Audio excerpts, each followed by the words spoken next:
Dune, State of the Union, and more, all on tonight's episode of Fez News Network. We're looking for this. Is my sandwich.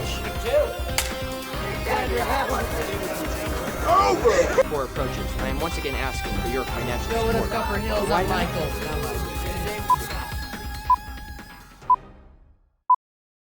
Howdy folks, I'm your host Michael Carlino and you're watching FNN, where you give us some views and we give you some news.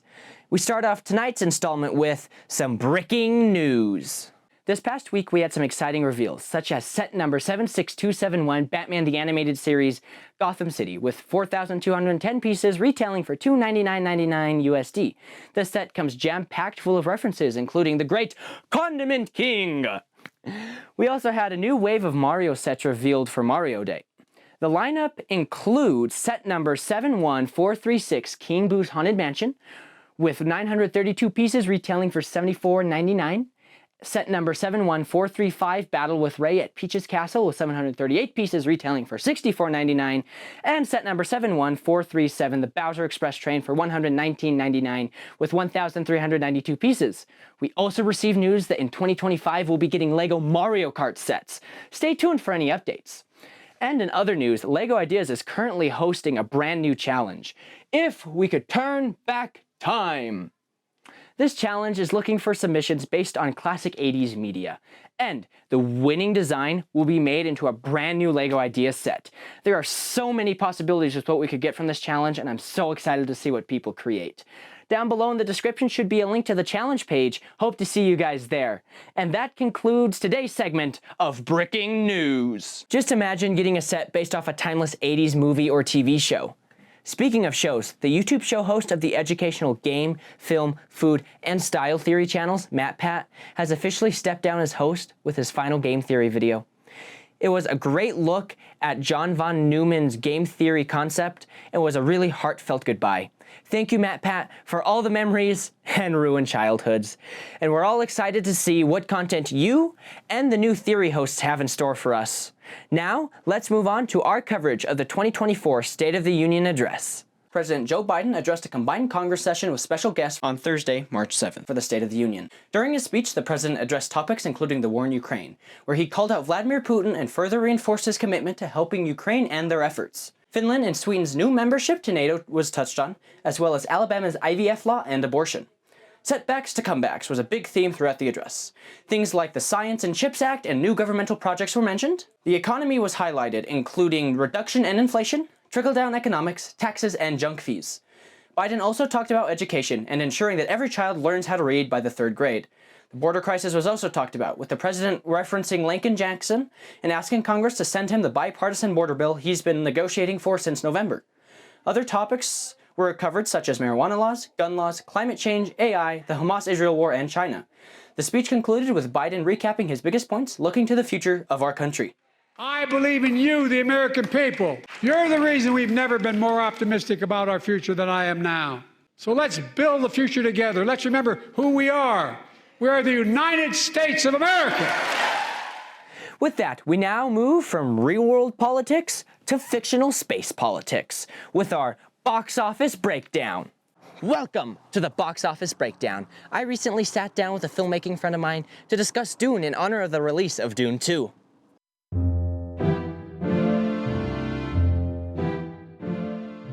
How's it going?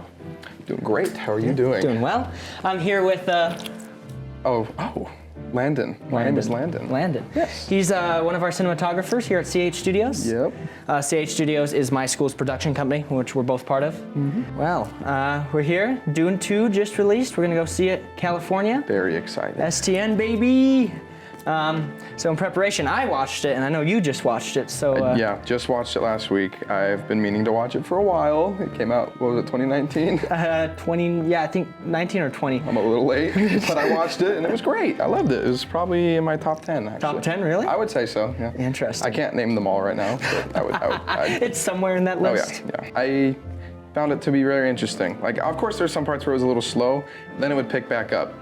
And you mentioned tell them what you mean about your little Lord of the Rings thing. Oh, yes. I called Dune Lord of the Rings in space. Mainly because when people talked about Dune, I got the feeling that it could just be like not overhyped, but in the same vein as Lord of the Rings, where everyone's just gushing over it. And It's not going to be for me. Yep. And it's also a book series. Really long movie that's now the most acclaimed movie of like the past couple years. Yeah. And so I kind of went in thinking like, it's gonna be like Lord of the Rings, I'm not gonna enjoy it. But I was wrong. Definitely like Lord of the Rings, where it's like a little longer, definitely based on a book. But unlike Lord of the Rings, to me at least, it had a bit more action into it. It was a bit more straight into it instead of we're gonna walk for like 40 minutes, have a really, really good 5-minute fight scene, but then like, the rest of the time, you're just like, when's it gonna end? Yep. Dune was really good, I think. Right now, I have it at 4.5 stars. I've heard some people who have seen the second one say they like the first one, and some people who say they like the second one better. Yeah. So I've heard they're both pretty good. They're We'll have both to find good out. movies. They're both very long. It took me multiple times to watch it. I watched it on my phone, but it was still very good. I did like it. You didn't watch it in your home IMAX theater? Nope. The old cellular device. A Just like classic. that. Oh, thank you. But no, it was visually pleasing for me. The colors were great, even though I'm colorblind. It was still great. And it was just, there's a lot of eye candy, and I enjoyed it quite much. Oh, Jason Momoa did great too. Oh, I loved his whole death scene. Oh, it was great. It was great. You think he's dead, and then he's just like, mother. Yeah, it was great. I loved it. And I also like how Dune just kills people off. I will say, I thought Zendaya was gonna have a way bigger role. That's same. She was barely in it. See, I thought the same thing. Like, I always thought like, she's like, happens halfway through the movie or whatever, and it's like, no, she shows up at like the last 5 minutes. 5 minutes. It's like, And you're like, there she is. Okay. Well, you can only assume she will have a big role in Dune 2. We will find out next Friday? This Friday. This Friday. I'm excited, man. Should be California, baby. good. You know it. But yeah, I'm excited. It'll be a fun time. Yep, looking forward to See you it. in STN? What'd you say? See you at STN? See you at STN. Yeah, I'll see you there. Dude, I was like, Thanks for what? coming on. I was so confused. Yeah, of course, man. Dude, I was so confused.